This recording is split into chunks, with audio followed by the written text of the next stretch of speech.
Assalamu alaikum wa rahmatullahi wa barakatuh. Welcome to another edition of Hilaal Live. My name is Luqmaan Shadrach from the Cape Town studios. We welcome you to channel 347 and also on our live stream www.hilal.tv. It's coming up to the holy month of Ramadan where we try and focus on our spirituality and also focus on communities that sometimes find it difficult to provide a meal on the iftar table and throughout the month of Ramadan as well.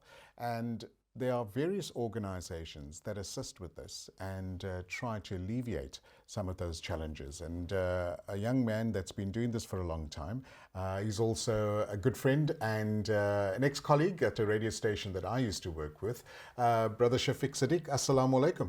Wa alaikum salam wa rahmatullah. Jazakallah so much, Brother Shafiek, for coming into studio.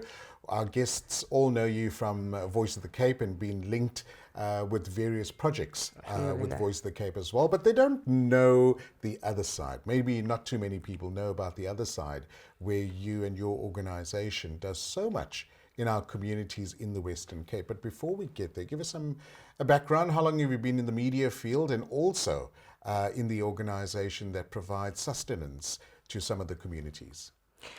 Well, the media field I've embarked on since 2013. Okay. So the 1st of April coming up will be my 10th year. Alhamdulillah. And I've enjoyed it thoroughly. Meeting, greeting, just get to know the community out there on a different level. Of course. And then of course linking up with other organizations and using media. I think that is absolutely paramount, especially in today's time.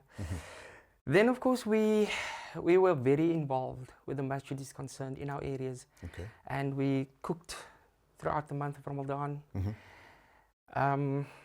We then went on to the 10 nights and the 10 days in the month of Ramadan. And we were just tasked by the Imam to see to things. And then we decided, you know what, the day of Eid, we're going to cook a pot of food. Inshallah. And it so happened that we spread the word, but only to family. And the one night we went for Maghrib Salah, we went in, and I said to my friend that we've got 2 pots of food that we need to cook. We aimed for one. Right. Intention was done at the masjid, subhanAllah. And when we left the masjid that same night, we had 7 pots of food. And how long ago was this, Shafiek? This was, 2012. Okay. That was our very first Eid al-Adha. The night of Eid al-Adha, that was our very first program. In the backyard, family and friends, community, cooked 8 pots of food on the fire. Wonderful. Well done. Now, when you think back at 2012 and you look at that simple conversation and intention that you had to feed communities in your area, what went through your mind? I mean, do you find that it was a compelling need to be part of a project like this? Did you find that it was a bit overwhelming? Talk us through that process. What went through my mind is that everybody does so much in the month of Ramadan, every single day. And then comes the day of Eid. We spend the time with family and friends. And then we don't forget about those who don't have. And I think that was my drive. Okay. Let's just put the cherry on top for the day of Eid. And while we are having our bakbrood and soaked vlees and those type of things, and crayfish curry, of course. Of course. Someone else out there also needs a plate of food, Definitely. hot plate of food. And we never ever discriminated against color, religion, nothing. It was about, let's make sure that someone on the day of Eid has a plate of food. And that was it. Alhamdulillah. We're looking at some of the pictures where your team gets together, and it's now evolved to more than just 2 pots over the years as well. Your last count, last Eid, how many pots did you get involved in? Last Eid was 89 100-liter pots of food on fire. It was in Lotus River where I'm currently staying. Okay. And my good friend was there. He offered up his premises. The team is absolutely amazing. Everyone that is involved thus far, ever since inception, they've literally, when it comes to the night before Eid, it's not about putting up curtains and cleaning the house and so on. It is a matter of we need to cook pots of food. Alhamdulillah. And this is at the mosque in the Lotus Retreat area? That's correct. Okay, that looks like the Retreat Mosque. Yes. I just identified that now as well. In terms of the people that come on board and help, their friends, family, how's it evolved? We started out with involving students of various schools. So they needed to do community work and community service. So they would come and peel the potatoes and do the onions and all of that. And then we'll, issue them with a certificate. And they'll put that into their matric profiles. Brilliant. Thereafter, literally when it comes to Maghrib time, we wait for the signal or the telephone call. Yeah. Moon has been sighted or not. By that time, all stations are done. Everything is set up. Our stands, our pots, everything is prepared. And literally an hour later, everyone will be there.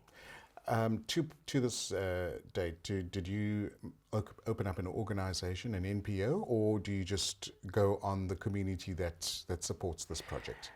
I haven't. For one reason is that I only do this project once a year. Okay. I only do it for Eid al-Fitr. Everybody knows about it. I've been asked to open up the NGO, NPO, but there are implications to that as well. Right. And you need to have your NGO and your organization constantly running for continuity. So I won't be doing justice to that, and I'd rather link to other organizations during the month of Ramadan. Right. So, I mean, look at the beautiful sight of all these pots going, the night before Eid as well.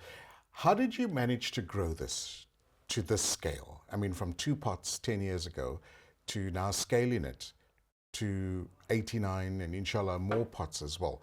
What was your methodology? Well, we started out with our own area.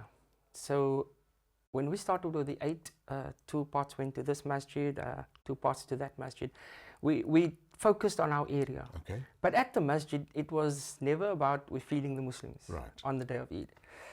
And every year, the program is extended by other organizations and masjids wanting to come on board. They don't prepare for the day of Eid. Okay. And they would give us a shout and ask, is it possible?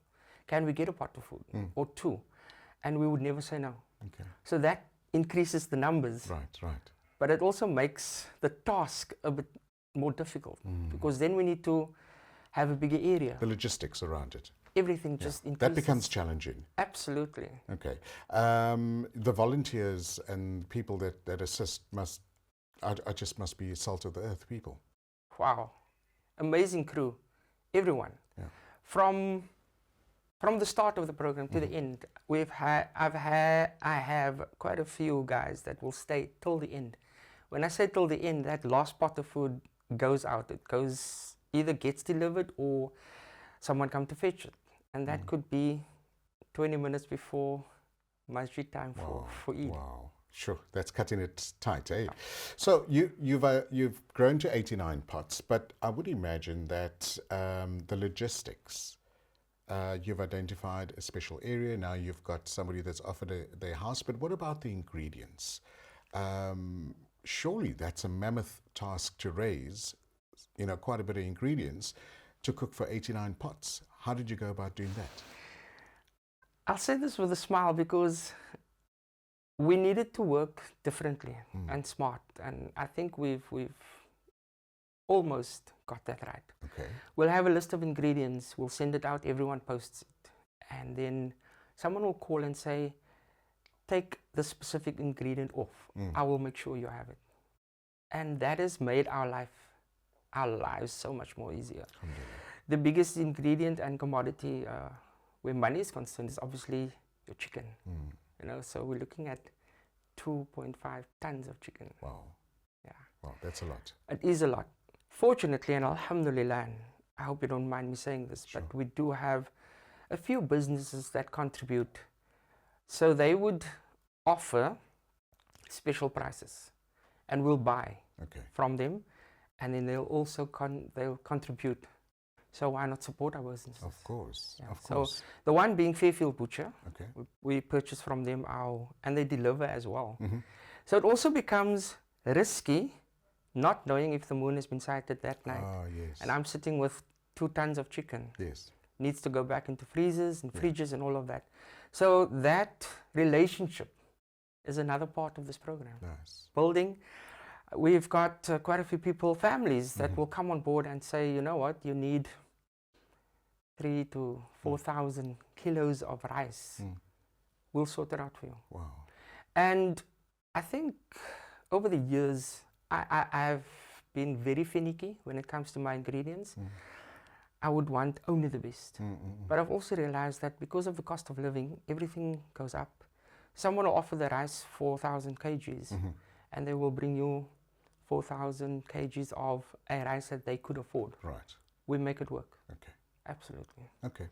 Shafiek, we're going to take an ad break. When we come back, we're going to chat a bit more about some of the great work you do, the people that help you do this great work, and how our audience, our viewers, can get involved in making this project grow even bigger and bigger and bigger, inshallah. You're listening to and watching Hilaal Live. Shafiek Sedick in studio, a good friend, a colleague, that Salt of the Earth and his team delivers every single Eid, and we're going to let you know how you can get involved, inshallah. You're still watching Hilaal Live.